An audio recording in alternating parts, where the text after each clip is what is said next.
Tenang, tetap ini bakal bisa berubah. Dan hati-hati sekali lagi jangan lakukan ini di PC asli dan saya menggunakan Windows XP. Jadi percobaannya di sini menggunakan Windows XP.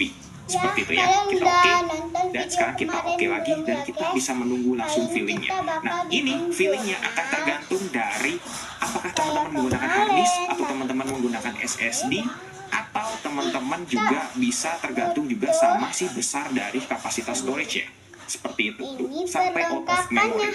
Nah, artinya kalau udah out of memory seperti ini, sudah memang ini progres dari feelingnya tadi itu sudah beberapa ada yang beres, tapi beberapa lagi itu tidak beres karena memorinya membutuhkan yang besar. Mungkin bahasanya seperti itu. Kalau misalnya salah, tolong koreksi. Seperti itu ya. Setelah ini kita oke dan kita langsung menuju ke cancel, terus kita save saja seperti ini. Kita save anyway dan sudah. Ketika kita sudah save, kita menunggu dulu sampai prosesnya save-nya beres. Setelah beres, baru teman-teman bisa lihat Windows teman-teman akan bagaimana. Oke, sekarang kita akan tunggu dulu settingnya sampai beres dan teman-teman bisa lihat ya. Baru mau saya pause tiba-tiba langsung seperti ini. DWWI langsung tiba-tiba tidak bisa, tiba-tiba nggak tahu kenapa ini kok jadi begini. Tiba-tiba Windows teman-teman jadi rusak, kita close segala macam, tersisanya wallpaper saja tidak ada lagi. Terus kita kalau coba WinR tidak bisa, terus kita coba bukan apa-apa itu tiba-tiba banyak banget yang error. Tiba-tiba ini tidak tahu kenapa, padahal tadi saya baru ingin mempause dari si videonya untuk menyelesaikan settingnya, tapi sudah seperti ini.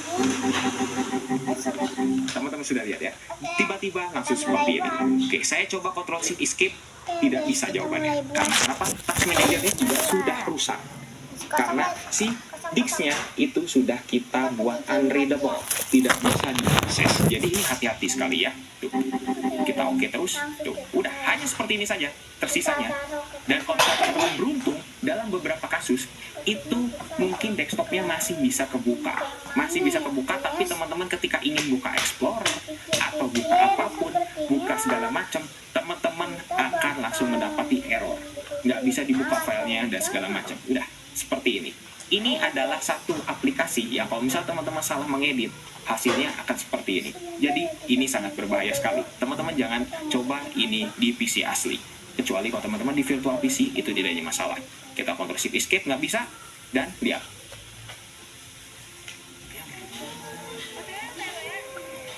Oke guys, kita putus. Saya baru Ctrl Shift Escape tiba-tiba langsung seperti ini. Dan saya menggunakan VMware dan teman-teman bisa lihat ya bagian bawahnya. Ini tiba-tiba ada peringatan Windows XP Professional is not installed. Seolah-olah PC kita kayak kena virus. Padahal PC saya baru saya install tadi, baru fresh install. Namanya juga saya menggunakan VMware ya. Baru fresh install tapi tiba-tiba langsung seperti ini. Windows XP Professional is not installed. Tiba-tiba seperti itu. Artinya apa? Ini seolah-olah mungkin kalau saya banyak menjelaskan di video-video yang menjelaskan virus yang dimana master boot recordnya di replace, itu kurang lebih sama seperti ini.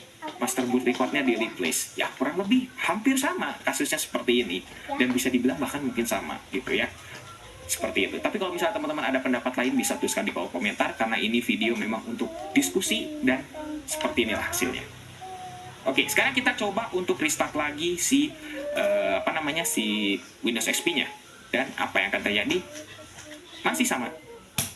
Ini ada peringatan. Windows XP kita tiba-tiba tidak bisa dioperasikan kembali karena si harddisknya hilang. Seperti itu. Hanya satu aplikasi itu, sentuhan beberapa klik. Kalau misalnya teman-teman sudah salah, maka akan melakukan kejadian fatal seperti ini. PC teman-teman tidak akan bisa digunakan, bahkan data teman-teman tidak bisa di-read lagi. Bahkan seperti itu ya dalam beberapa kasus. Seperti itu. Jadi bagaimana menurut teman-teman? Saya berharap semoga teman-teman yang jago ngoding di sini bisa komentar kenapa bisa terjadi seperti itu, karena di sini sekali lagi saya bukan ahli komputer, tapi di sini saya hanya ingin berbagi kepada teman-teman. Seperti inilah ya. Jadi ini bukan video tutorial, tapi ini hanya video edukasi. Tolong teman-teman jangan tiru ini di PC asli, apalagi untuk menjahili. Jangan sama sekali ya.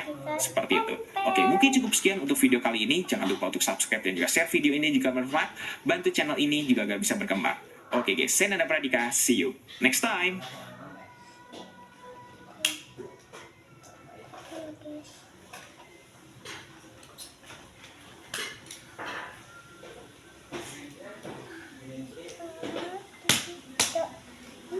lagi ya. Ayo guys. Yeay, ada uang. Bersama Telkomsel, jaga semangat belajar mereka tetap.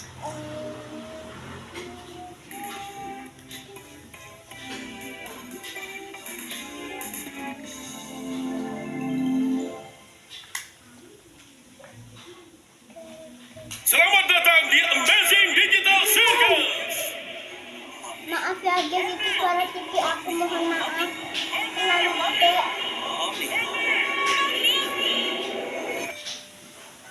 Oke ya guys, kita bakal tabung ini kita masukin ya guys.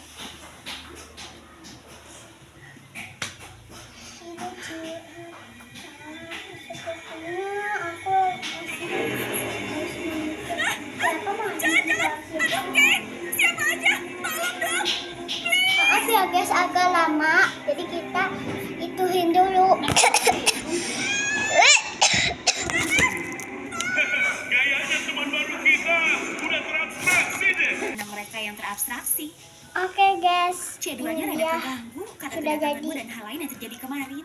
Paling enggak ini penghormatan buat kenangan mereka. Baca ya guys, dan di sini ada tolongnya ada ini. Ya ini lihat tuh ada tabungannya. Ya ampun, aku Macam kira aku itulah. selalu siap buat ini semua. Tapi pas kamu pasang Bakal fotonya, bikin yang selanjutnya. ya, aku udah mewek aja.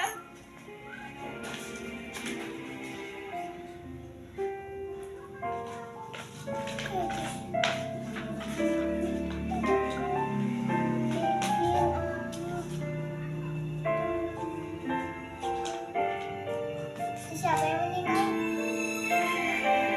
Jingo. King. Apa sih?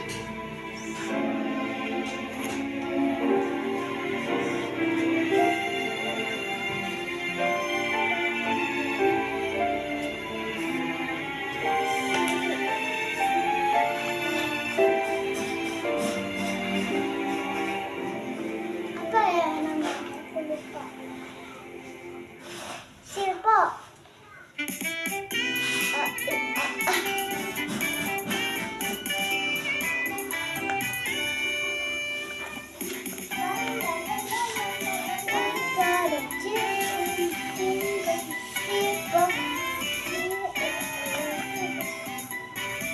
Ini kira-kira jadi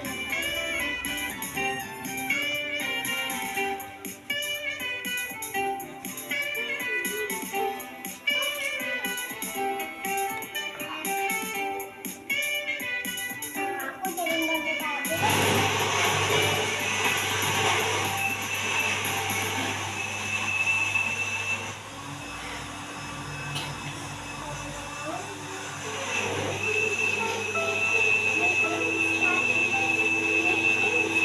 Kata Bu Guru, gantungkan cita-citamu setinggi langit.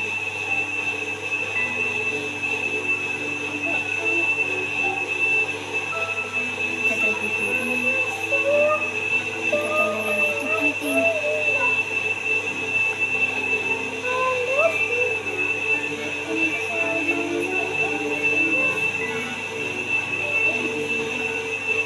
Kata Bu Guru, ibu itu jendela dunia.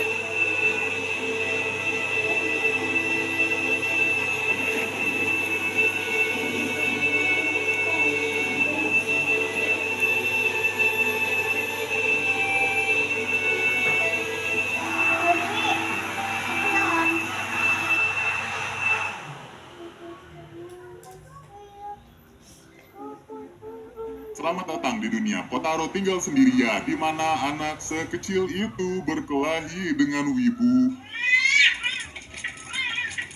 anak kecil itu disalahin. Maksudnya ini ada yang namanya Kotaro tinggal di apartemen sendirian, kesepian, kedinginan. Jangan sedih kakak temenin ya. Tadi udah dibilang namanya Kotaro dan sesuai judul, dia bakal tinggal sendirian di apartemen ini. Datang ke supermarket dulu, rencananya mau beli tisu. Bukan tisu kesukaannya para bocil ya yang ada gambarnya. Maksudnya dia mau nyari tisu premium. Wah pintar lagi bantuin mamah papa ya. Selain itu Kotaro ngeliat pedang mainan. Refleks dibeli dong biar mirip anime samurai favoritnya dia. Tisu-tisu udah beli, tinggal nulis nama pemilik kamar, tapi gak sengaja kedengeran suara ribut dari kamar tetangga. Mas-mas penulis komik yang namanya Karino ini lagi berantem sama pacarnya, sampai diputusin loh gara-gara Karino gak bisa ganti galon dispenser. Saat kemudian datang Kotaro ngenalin diri, sekaligus ngasih tisu biar akrab. Oh, kamar sebelah ya. Nama papahnya mana? Gak ada. Oh, kerja ya. Aku tinggal sendiri. Oh, itulah pertemuan pertama mereka. Cuman gak dipikirin amat, mana ada bocil nyawa apartemen sendirian kah? Dia yang udah dewasa aja kesusahan ngurus diri sendiri. Buktinya baru ditinggal bentar doang. Kotaro balik lagi mau nanya, kamarnya gak ada bathtub. Emang di apartemen sini adanya shower doang. Paling kalau mau berendam, Karino ngasih dana ke pemandian umum. Si bocil mandiri langsung pergi sendiri. Masih gak peduli sama tetangga barunya. Tapi habis ngeliat berita tentang penculikan, orang dewasa ngapain sih kok bocil dibiarin sendirian?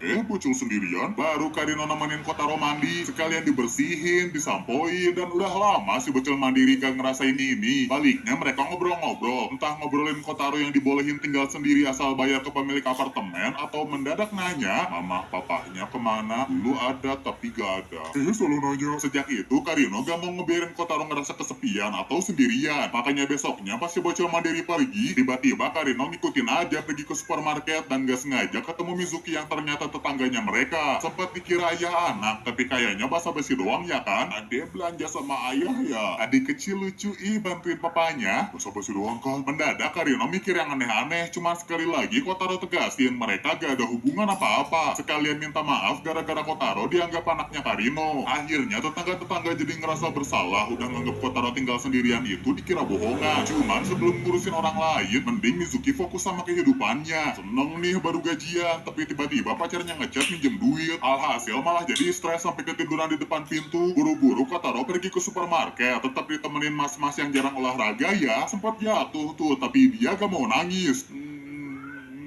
Nangis kan? Ternyata Kotaro beli botol minuman dingin. Katanya bisa buat kompres mata bengkak bekas nangis. Gak lupa Kotaro bilang dia gak akan benci Mizuki meski Simba suka nangis. Kayaknya itu deh alasan kenapa tadi pas jatuh si bocil sok kuat. Takut dibenci orang-orang, tapi alibinya dia terlalu banyak kesedihan di muka bumi. Apa gimana? Mungkin Kotaro emang lebih berpengalaman dari yang kita tahu ya. Bisa bersih-bersih sendiri, cuman kasihan juga kalau digangguin burung pup sembarangan. Coba ngejar malah jatuh sampai lututnya luka. Meski tahu bakal sakit, Kotaro berani pakai antibiotik di tempat luka. Sementara itu di kamar sebelah, Karino lagi kedatangan editor komiknya. Mana ini gak ada karakter yang mati? Ini bukan autor jujurku kasihan om. Hampirnya gak lama sih. Sial tiba-tiba Karino sakit pinggang. Kebetulan Kotaro dateng. Salam sejahtera wahai rakyat jelata. Mau ngeliatin bekas di lutut dia. Oh hebat ya? Iya dong hebat kan aku. Ya hebat. Benar kan hebat aku. Kamu pengen dipuji ya? Aduh jadi malu. Ujung-ujungnya si bocil bantuin mas-mas jompo. Dan sebagai gantinya Karino gambar anime kesukaan Kotaro. Baru kali ini Karino ngeliat Kotaro senyum tulus, padahal harusnya kan normal buat bocil seumuran dia. Gak lama kemudian datang tetangga lain bernama Tamaru mau ngajakin si bocil main. Kelihatannya Kotaro gak suka dipegang-pegang. Tetap Tamaru ngegusur si bocil ke kamarnya soalnya mau ngasihin boneka samurai. Jelas diterima bonekanya, tapi begitu si opreman cerita asalnya boneka itu mau dikasih buat anak dia yang tinggal bareng mantan istrinya, seketika Kotaro ngembaliin boneka tadi gak mau nerima barang yang asalnya buat orang lain. Kotaro juga jadi ngeraguin Karino. Jangan-jangan gambaran di lututnya basa-basi doang. Tapi jangan khawatir, perasaannya Karino tulus dan sebenarnya Kotaro juga sadar hal itu. Seneng ya tahu Kotaro masih kayak bocil-bocil lainnya. Masih suka nonton kartun kan? Serangan gigi 5. Serangan gigi 5. Bocil. Sebenarnya aneh sih kalau ngeliat Kotaro suka anime samurai ini. Masalahnya jam tayangnya tuh malam loh. Nyoba nyari tahu di internet juga emang gak populer-populer amat kok. Semua itu kejawab pas mereka lagi mandi terus ada bocil yang ngamuk-ngamuk ke orang tua jalannya. Seketika Kotaro ngedeketin soalnya mau ngomong. Enak ya masih ada orang tua yang ngajak-ngajakin. Beda sama si bocil yang sering ditinggal sampai malam cuma ditemenin anime samurai doang. Inilah penyebab Kotaro suka anime itu. Tapi sekarang dia udah mandiri, udah jadi orang dewasa. Bajunya kebalik. Oh iya, sedihnya si anime samurai bentar lagi tamat. Tamaru aja jadi ikutan pusing soalnya ngekhawatirin Kotaro. Karino ikut kepikiran sih, apalagi ingat anime itu tuh spesial banget bagi Kotaro. Takutnya bakalan sedih gitu, padahal si bocil sendiri lagi buka lapak di pinggir jalan. Adenya jualan apa? Aku bisa peragain jurus samurai. Udah meragain gitu, dia gak mau dibayar. Justru ngasih uang ke orang-orang yang mau nontonin dia. Penyebabnya dulu Kotaro sering liatin adegan-adegan anime di depan ibu dia. Walau sekarang si bocil cuma sendirian di malam episode terakhir anime samurai, gak disangka tetangga-tetangganya dateng sengaja nemenin Kotaro biar gak ngerasa kesepian, dan hasilnya kelihatan senyum kecil di wajah si bocil. Sayangnya senyuman putra kecil ayah mendadak bengong gara-gara pemandian umum tutup. Masalahnya gak cuma itu, pas paginya pas buang sampah, Kotaro terus ngeliatin Karino sambil ngejauh. Oke, Lagi kita jalan mandi. Untung ada solusi sementara ya, dengan ngisi wastafel pakai air hangat, bisalah dipakai mandi biar gak dibenci para tetangga. Alhasil Karino lebih ngertiin tetangga kecilnya, tapi yang bikin dia bingung, Mami Zuki temenin aku mandi dulu nanti. Dasar biawak. Aduh, aku ada kerjaan, Mama. Tapi kasihan loh kalau jadi Kotaro yang tinggalnya sendirian. Contohnya kayak sekarang pas gak bisa tidur, mau minta diklonin ke Mizuki malah gengsi duluan. Akibatnya Kotaro kurang tidur sampai kantung matanya punya kantung mata. Tapi tenang saja, Simba perhatian kok ngajakin si bocil nginep di kamarnya. Kalian naga sopan nolak undangan seorang wanita, ya tahu udah ketebak. Mulai dari mabar, alamak, nonton TV atau apapun itu, pokoknya dilokin bareng-bareng, termasuk bobo bareng. Anehnya Kotaro masih kurang tidur. Cerita ke Karino sih katanya gagal fokus tidur di sebelah kakak cantik. Sial, aku iri. Tadinya mau ngajakin si bocil nginep di kamarnya aja, cuman pas besok ketemu, aku tidur nyenyak didatengin Kamizuki pakai baju samurai. Yol, aku iri. Janganlah iri-iri sama bocil yang baru masuk taman kawai-kawai. Nama aku Kotaro. Oh, nama papahnya mana? Lagi solo ranked bu guru. Sebelumnya Kotaro diam-diam pergi, gak pengen diikutin Karino, dan kalau tetangganya maksa ikut, makanya Karino ditinggalin sendirian, walau sebenarnya Kotaro juga sendirian di tengah orang-orang yang hadir dengan keluarga cemara. Kamu kenapa sendirian? Iya aneh.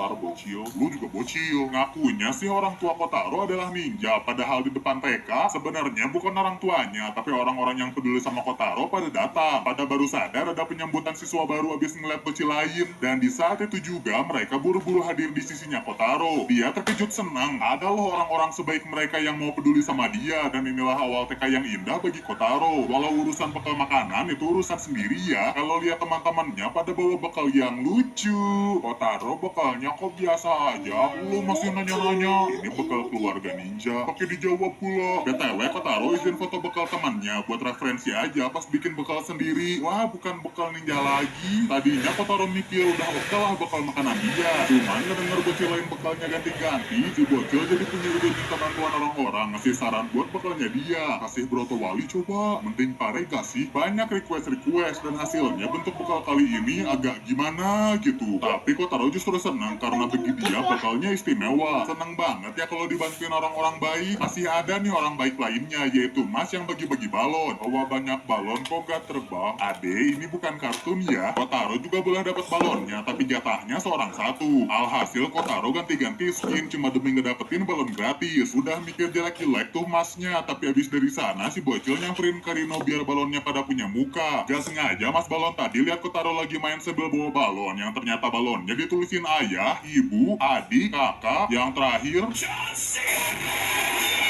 inilah salah satu cara Kotaro buat ngobatin rasa kesepiannya. Paling si Mas berharap balonnya bisa bertahan dalam waktu yang lama. Kalau gak juga, seenggaknya ada Karino ya sering nemenin dia. Dan buat hari ini malah Kotaro loh yang nemenin si komikus nemuin editornya. Hahaha terserah, aku Kotaro om tetangganya om Kalino. Hahaha terserah. Lanjut bahas komiknya Karino yang menurut si editor, karakter ini masih kurang. Kurang apa om, ini bagus lah, emang kurang apa? Lu kurang ajar. Om editor langsung disuruh gambar komik dong, bejir ya ampun. dasar bocil. Alhasil Karino panik, izin ke kamar mandi. Kesempatan lagi lah buat minta om editor jangan kasar-kasar. Sebenarnya si editor sadar kok Karino punya potensi, tapi kayaknya harus dipacu biar termotivasi, dan salah satunya adalah dari kritikan pedas om editor. Jadi kritik bukan hal jelek ya om. Yain ayolah biar cepet. Balik dari sana, Kotaro masih tahu alasan nemenin hari ini. Pengen balas budi sama Karino yang selalu nemenin dia. Terharu banget gak sih, soalnya si bocil bakal ada di sisinya Karino. Hahaha, jelek ya? Ya jelek ini. Hei. Kalau di hari lainnya, Tamaru juga kebagian kok nemenin Kotaro. Rencananya si bocil pengen beli baju biar jadi populer. Ini bocil udah gede. Tetap jaga jarak ya, soalnya gak mau dipegang-pegang. Gak lama mereka nyampe, mulai milih-milih baju yang cocok. Apakah anda yakin dengan tirai nomor 2? Nitip halo BNI. Beneran ditegur keamanan nih gara-gara dianggap mencurigakan. Padahal Kotaro sendiri seneng-seneng aja ngeliatin mix match baju dia. Asalnya si om ngira Kotaro punya cememel, pengen kelihatan keren, tapi tujuan aslinya Kotaro pengen populer tuh biar disukain orang-orang. Disukain berarti gak bakal dibenci kan om. Seketika Tamaru ceramah, meski Kotaro stylish pasti bakal ada yang benci dia atau ngomongin lah kayak ibu-ibu di situ tuh, ibu itu tuh. Ketik satu, kalau ibu-ibu tetangga kamu suka ngomongin orang. Pokoknya mau gimana juga Tamaru bakal tetap suka sama Kotaro. Iya, datang aja orang yang salah paham, cuman kali ini si bocil ngebelain tetangganya. Aduh, makin sayang deh. Masih ngomongin tetangganya Kotaro, sekarang Mizuki kedatangan si bocil di tempat kerjanya. Langsung laporan ke Karino biar dijemput, padahal lagi asik ya kan. Ujung-ujungnya dia digusur pulang, tapi sebelum itu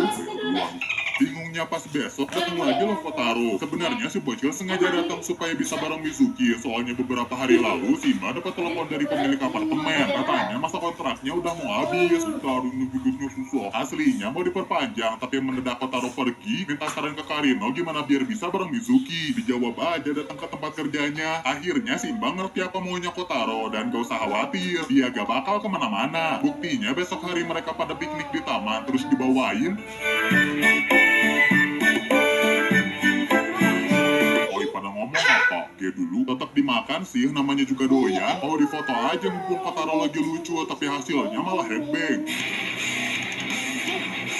Dikejar-kejar juga hasilnya percuma. Kotaro sama sekali gak mau difoto. Mungkinkah keluarga dia emang ninja? Jadi keingetan pas awal masuk sekolah, Kotaro nutupin mukanya. Ada kisah kelam di balik aksinya dia, dimana pas Kotaro tinggal di panti, ayahnya tiba-tiba datang sambil marah-marah soalnya tahu anaknya sembunyi di sana dari sebuah foto. Makanya dia gak mau foto lagi meski kenangan piknik ini sangat berharga. Untungnya tetangga dia baik. Kotaro dikasih gambar tentang piknik kemarin sebagai gantinya foto. Gambarnya bagus. Masih ngejek. Muji. Pokoknya senang hati kecilnya Kotaro, apalagi nanti bakal kedatangan tamu seorang pengacara. Selama ini Kotaro bisa hidup atau punya uang tuh bukan gara-gara pesugihan, tapi karena uang asuransi dari ibunya Kotaro. Cuman si bocil gak tahu asal uang dari mana, gak tahu siapa yang ngasih. Ada main ini jangan-jangan. Paling yang Kotaro tahu, dia harus ngasih pertunjukan sebagai balas budi. Aku ikut pakai kincring-kincring. Apa sih ikut-ikutan? Pertunjukan udah beres, tinggal ngasih uang. Terus Kotaro ngasih sesuatu juga. Gak lupa di tiap pertemuan si bocil nanya siapa yang ngebantuin dia, tapi si mbak pengacara gak boleh ngasih tahu kenyataannya. Tepatnya gak tega ngasih tahu uang ini tuh uang asuransi ibunya Kotaro, yang berarti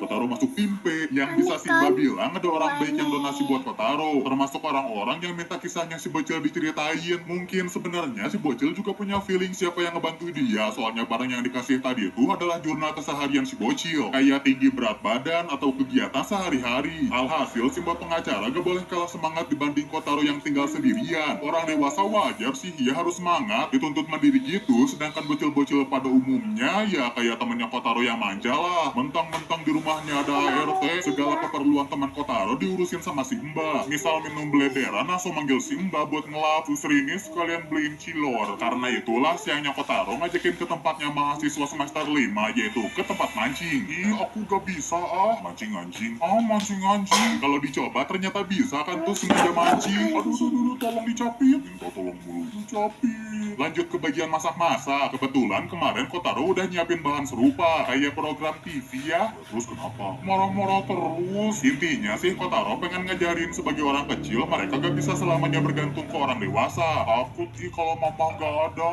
Kincana, deng neng neng neng neng. Ku menahan rasa sakit Rasa sakit. Angin. Berkat itu si manja sadar mereka harus mandiri, harus bisa sendiri, tapi dia minta Kotaro jangan ragu ngehubungin kalau lagi kesepian. Ih baik, cuman besoknya aneh. Si bocil mendadak mimisan, katanya gara-gara gagal main tangkap bola. Makanya sekarang mereka mulai latihan. Dung. Jadinya kita kasih tips coba. Tangkap bola tuh kayak komunikasi. Ada yang lempar kata-kata, ada juga yang nerimanya. Tiba-tiba Kotaro gak mau lagi lempar, termasuk kecil main di sekolah, dia beneran gak mau ngelempar balik, yang akhirnya bikin Kotaro makin luka-luka. Sebenarnya si bocil takut, trauma dulu pernah ngelempar gambar ke ibunya, tapi gak dikasih respon. Dia mamah bego. Makanya Kotaro takut temennya gak mau nerima bola dia. Seketika Karno bilang ibunya nerima apa yang Kotaro lihat, meski gak direspon balik. Alhasil si bocil semangat, mendadak jago main bola tangkap dan siap bermain di kejuaraan nasional. Balik dari TK ketahuan nih Kotaro ulang tahun. Semuanya pada heboh tangan bikin pesta buat si bocil tetangga. Ya kita pesta, bersyukur atas lahirnya deh Kotaro. Kakak bersyukur aku lahir. Anjir harus ngomong apa gua. Aslinya Kotaro gak tahu apakah hal bagus dia lahir ke dunia. Dan berkat tetangga-tetangganya si bocil mulai bersyukur. Mulai latihan-latihan napas biar kuat pas niup lilin. Asik ya punya gede tapi emang rela bagi-bagi. Maksudnya pas orang dewasa lagi siap-siap, tiba-tiba Kotaro hilang sama kuenya, nyisain sepotong kertas.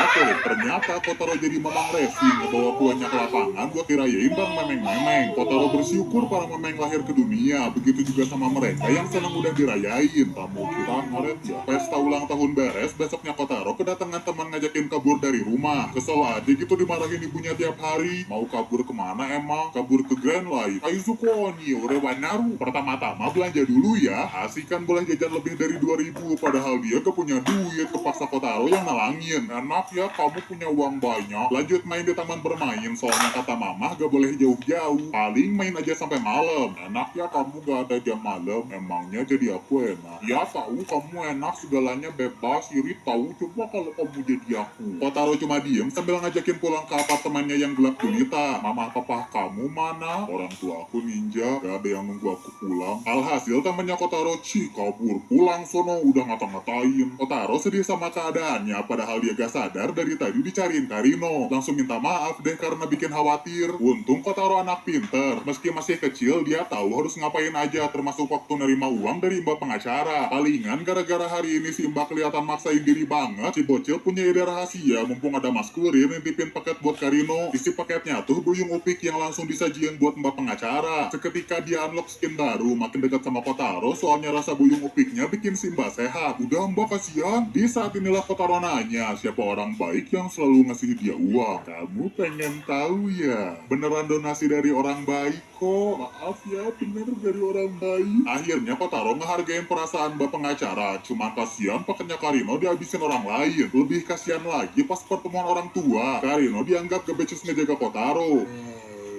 Mana di jalan pulang digosipin ibu-ibu pula. Katanya itu bukan ayahnya Kotaro loh. Wah masa? Ayo kasih tahu yang lain. Biar apa? Biarin. Semua kabar miring tadi ditepis di pertemuan selanjutnya, di mana ibu-ibu nolak jadi panitia festival, sedangkan Karino penjaganya Kotaro tanpa ragu ngajuin diri. Udah bagian dari tugasnya sebagai penjaga Kotaro lah. Semua pandangan ibu-ibu langsung berubah, apalagi festivalnya sukses besar. Banyak kenalan-kenalan sebocil yang hadir.